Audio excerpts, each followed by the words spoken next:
Many of you know that prefabrication is something that's absolutely hitting this industry now. It's not something that's going to be out in the future like it has been. The kind of the opinion of what contractors have been. It's coming. It's out there in a few years. Many of you understand that it's truly happening right now. Not just can we pull off a hat trick, but actually can we actually drive margins.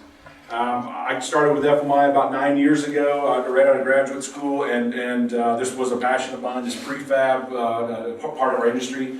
I certainly saw the demographic shifts and trends, I saw the technology trends, and really felt that this was going to be a big part of our industry.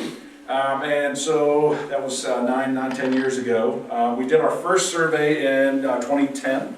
And our first survey went really well. It was entertaining and it was interesting to many contractors. We spoke on it on several occasions. However, again, the attitude of most contractors was that this prefab thing is something that's going to happen, or it's only for certain types of contractors or certain pieces of our industry. We redid the survey in 2013. We started seeing some sort of progress, but again, it wasn't a big shift in our industry. It wasn't a sea change by any means.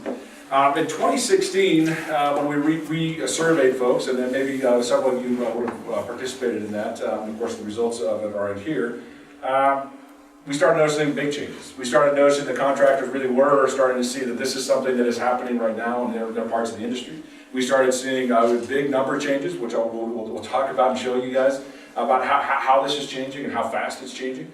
Really and truly trying to make sure that we're able to work with you guys and kind of explain what to be aware of, what to be concerned about, but also kind of convince you guys that are interested in learning about these things that there are opportunities, real opportunities to gain market share, to win certain types of projects, to be more profitable, but you have to be careful with it. So, the past doesn't always match the future, of course, and when we start seeing opportunities, we start seeing technologies change, you have to decide what type of contractor you are. Are we a contractor that's going to jump in and we're going to lead the change? That's one way to think about it. There's nothing necessarily wrong with that, but it tends to be risky. Then we start getting into that, not just early adopter, but we start getting those folks that are actually seeing these opportunities and you know, the rest of the industry isn't doing it, and we see this opportunity. You're not exactly inventing new stuff, but you are kind of one of those early adopters. Great. I would certainly say that's about where prefabrication, offsite construction really is. There's a lot of contractors that have heard about it. There's a lot of contractors that have even done it and have somewhere down that learning curve, some of them way down that learning curve. But there's still an amazing opportunity for contractors to actually get much better at it, to advance their own capabilities and build a market niche for themselves, and also with usually higher margins. If you're thinking about it, just kind of dabbling in it, what you find is you have a lot of waste.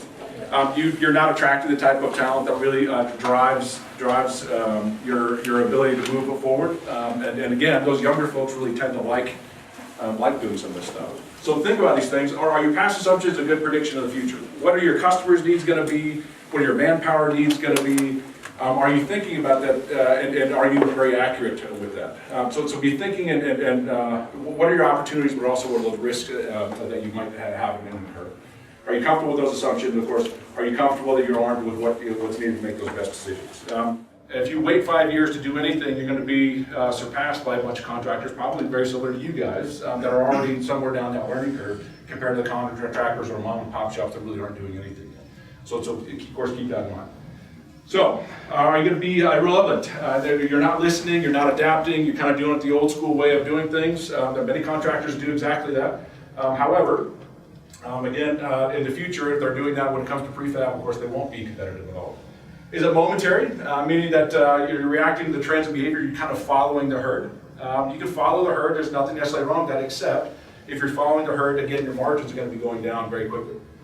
All the way to where you're really competing for the future. You're trying to build a market for you and your company. You're trying to build a market and service contractors or clients of yours in a different and better way. Those are the contractors that, again, tend to preserve and grow their margins. But it's also our entire industry really does need some answers. We're not able to attract that younger generation. We're not able to build experienced tradespeople at the speed that we actually need them, at the speed that they're leaving our industry. So again, thinking about being able to do these things different in the future. So just survey facts here. We teamed up with AGC, the BIM forum, to get some of their contractors and their inputs on these things. We surveyed a total of 156 contractors that actually responded to us. We followed up these with also interviews, so we may have interviewed some of you folks, but really, we tried to really find the interviews of the contractors that really kind of are seen as being further down that learning curve than other contractors. So we talked to those folks, and again, most of them are commercial, and of course, these contractors represent about $38 billion with our industry. Again, this is a big industry, but this is a big chunk of our industry also. So, what did we find out? First and foremost, like we found in 2010, 2013, that people felt like it had changed a little bit. It had changed a little bit both times, and now in 2016, of course, 77% of them said it is truly different than it was even 3 years ago. The amount of projects using prefab has almost tripled between 2010 and 2016. Again, the question is, how many of your projects, or what percent of your projects actually use prefabricated off-site construction? 13% in 2010, now it's 35% in 2016. So a huge jump. All right, so some of the things that are allowing us to actually do this more and more often. One, project inefficiencies are requiring us and have that demand, or at least that's certainly the competition that we're competing against. And improved technologies are actually driving us. Practice makes perfect.